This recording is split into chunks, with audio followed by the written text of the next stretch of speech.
وہ خوشبو کے تعاقب میں عشق کی راہ پر تتلی کے رنگوں کو شمار کرتے کرتے اپنے آپ سے بچھڑ گیا۔ محبوب سے مکالمے نے اس کو ذوق جمال، قوی حوصلہ اور دل میں اتر جانے کی کیفیت بخشی۔ وہ جدائی کا تمغہ اور بچھڑ جانے کا سوز لے کر سرزمین عشق سے کوچ کر گیا۔ اس کا عشق ذات سے نمودار ہو کر زمانے میں تبدیل ہونے لگا۔ وہ پھر وہ نہ رہا جو تھا، بلکہ وہ ہو گیا جو اسے ہونا تھا۔ دل کی شکست و ریٹ کے ملبے سے جب برآمد ہوا تو بلند حوصلہ تھا۔ اس نے محبت کے نغمے ترک کیے، میں نہیں مانتا کی صدا لگائی، ظلمت کو ضیاء کہا، انقلاب کا مثالی چہرہ اور عوام کا محبوب شاعر بن گیا۔ تاریکی کے دیوان میں روشنی سے لکھے ہوئے اس عوامی شاعر کا نام حبیب جالب ہے۔ حبیب احمد مست میانوی کے نام سے شاعری کی دنیا میں انٹری ڈالنے والے حبیب جالب کتنے حسن پرست اور رومان پرور شاعر تھے، یہ جاننے کے لیے ان کا پہلے مجموعہ برگ آوارہ کا حوالہ کافی ہے۔ وہ صرف شعری مجموعہ ہی نہیں بلکہ ان کے داخلی جذبات کا عکس نامہ بھی ہے۔ دہلی سے کراچی اور پھر لاہور قیام کے دوران وہ اپنی جنم بھومی کی یادوں کو کریدتے رہے۔ فطرت کے حسن میں نسوانی جمال کی آمیزش کر کے بیانیے کو اتنا دلکش انداز میں لکھا جو پڑھنے اور سننے والوں کے دلوں میں اتر گیا۔ وہ محبوب جس کو غزل کے نام سے مخاطب کرتے تھے، اپنے احساس میں پرونے کو مزید کئی مختلف نام اور القابات میں ڈھالتے رہے۔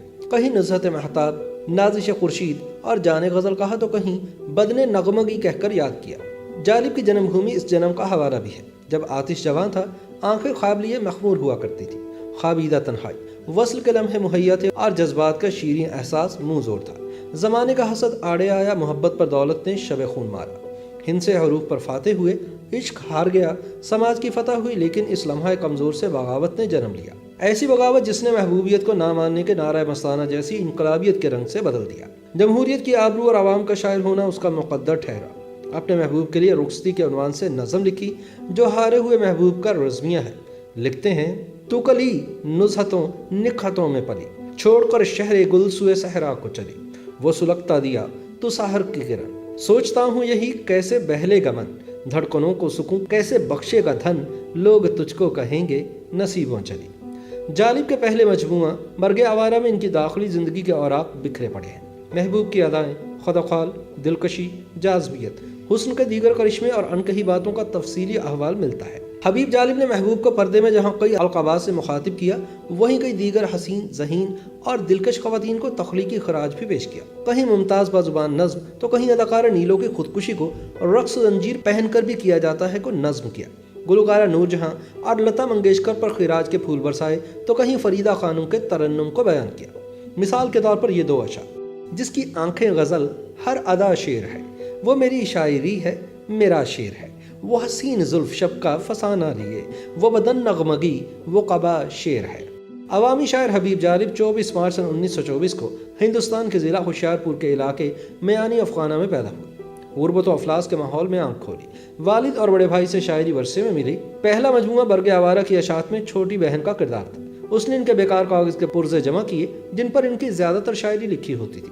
قیام پاکستان کے بعد ہجرت کر کے کراچی پہنچے، یہاں سے کئی شہروں سے ہوتے ہوئے لاہور میں مستقل طور پر مقیم ہو گئے۔ پہلے وہ اپنا نام حبیب احمد مست میانوی تخلص کرتے تھے، جب بعد میں حبیب جالب ہو گیا۔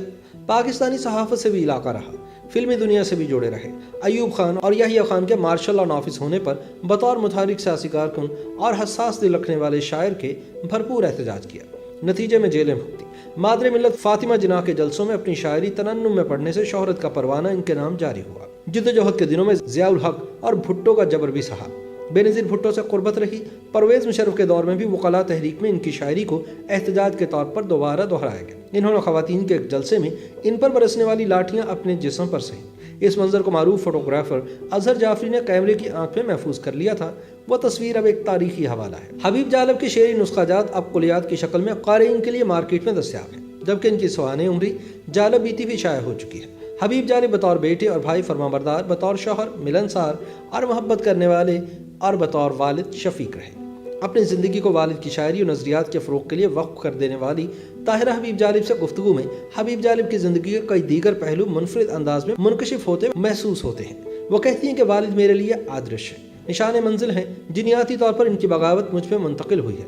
بچے ماں کی لوری سن کر سوتے ہیں، ہم نے اپنے والد سے لوری سنی۔ وہ گھر میں والدہ اور بہن بھائیوں سے انتہائی دوستانہ انداز میں گفتگو کرتے، ہنسی مذاق کرتے۔ انہوں نے زندگی کی تلخیوں کو اپنے شعری ڈھال سے روکے رکھا، ہم سے ہمیشہ اچھے دوستوں جیسے مراسم رکھے۔